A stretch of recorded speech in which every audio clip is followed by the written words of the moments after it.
আজ বিকেলে বালুরঘাটের রাস্তায় নামলেন বালুরঘাট জেলা হাসপাতালের চিকিৎসক এবং নার্সেরা।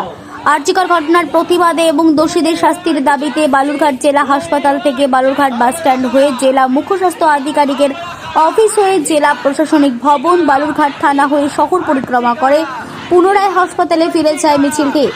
মিছিলে অংশগ্রহণকারী বালুরঘাট জেলা হাসপাতালের চিকিৎসক নার্সেরা আর্যিকর হাসপাতালে ডাক্তারি পড়ুয়ার ধর্ষণ ও খুনের ঘটনায় দোষীদের শাস্তির দাবির পাশাপাশি হাসপাতালে কর্মরত চিকিৎসক এবং নার্সদের নিরাপত্তার দাবিও জানান তারা।